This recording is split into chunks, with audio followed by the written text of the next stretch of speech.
General Sudhakar Jee, lots to be expected from this relationship, but of course, India's new imagery as as a defense exporter, as a country that can equip the military industrial complex of other countries as well. Is that also something that India will be poised to focus when it comes to Brazil?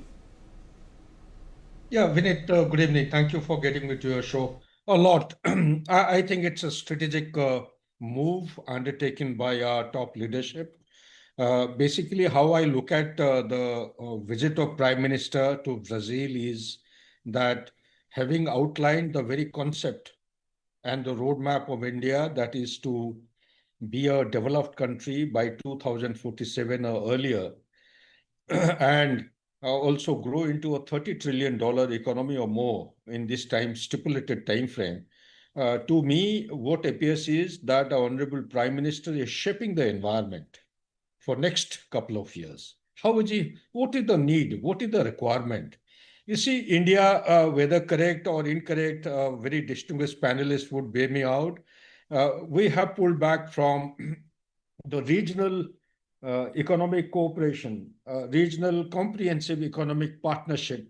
It's a Pacific, Asia Pacific, in which China is a dominating member, 15 members, and a lot of arguments, counter arguments have gone in, and having pulled out for very good reasons, I would say. I think India should look for somehow to get into some kind of engagement with the Latin America grouping. We need to focus on Africa and Latin America. That is how the shaping the environment is concerned.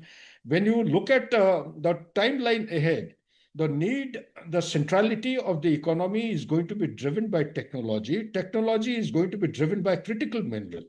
Brazil is a huge, huge repository of critical minerals which are available in abundance. China has somehow managed to, monopolize its dominance all over the world. 97% of dominance in the critical minerals all over the world, be it Latin America, or you talk about the Africa or elsewhere in Southeast Asia. So therefore, China has started resorting to adopting coercive measures in order to assert itself, whether it is USA or Japan or South Korea, countries which are dependent on China as far as the critical minerals are concerned, they are feeling the heat. India is no exception. We have been buying critical minerals from China, which is ranging between 34,000 crore rupees in 2023-24. It has gone up most probably to 45,000. It's likely to cross 50,000 by the end of this year. And people say, those who are experts in the domain, by 2030, it will be touching 1 lakh crore or more because our dependence on the critical minerals will increase, and China is going to assert itself in showing its teeth and flexing its muscles against India. What is important coming to my mind is the grouping that we have lost out. There are suitable groupings that we should engage with, particularly being a student of geopolitics, coming Mercosur, where Argentina, Brazil, Paraguay, Uruguay, and Bolivia are the standing members. You have countries like Chile, Colombia, Ecuador, and Guyana, Peru, and Suriname. These are associate members. Why am I highlighting is that everyone knows in the world that the lithium triangle is essentially in the Latin America, which has got Argentina, Chile, and Bolivia, huge deposit. China has made very deep access and ingress into the area by under the name of BRI, putting in lots of money. And also Brazil has got a huge reservoir of oil and gas and iron ore and aluminum, a host of other manganese and these kind of metal minerals, which are going to be very useful to actually boost our technical industries, which are taking off now in next 25 to 30 years. Last but not the least is that given the geopolitical churn which the world is experiencing now, the declining superpower being what it is, the leadership in the declining superpower being so unpredictable, one really doesn't know what is going to come our way tomorrow or next moment. With such kind of high degree of unpredictability, we are hearing that 500% of tariff is likely to be imposed on countries like India and China, who are importing oil from Russia. And mind you, our import status of oil or the crude oil and gas from Russia was just about 1 to 2% prior to the commencement of this conflict between Russia and Ukraine way back in 2022.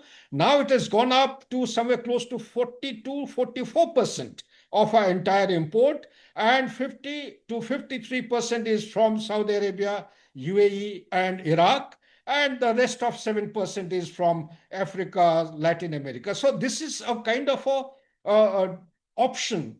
When push comes to shove, we can actually look upon Brazil for importing our crude oil.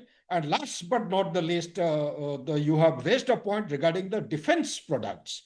You see, Operation Sindoor has highlighted very high quality, dependable, and reliable platforms of air defense in India, particularly Akash Tir. I have been going around. I've traveled quite a few countries, including some towards this side as well.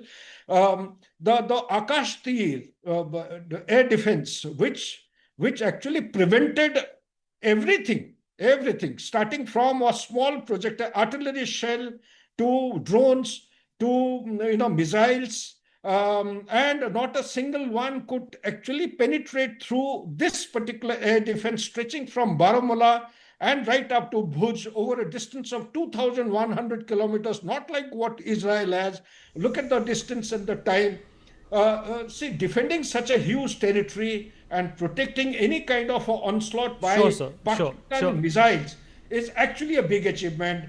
Brazil is looking for similar kind of air defense from India. Call it Akash Tir or any other name, or the BrahMos. There is a deal likely to be through as far as the defense product is concerned, and we are very optimistic that this is going to play in favor of India to promote our defense products in keeping with the Make in India concept. Okay, all right.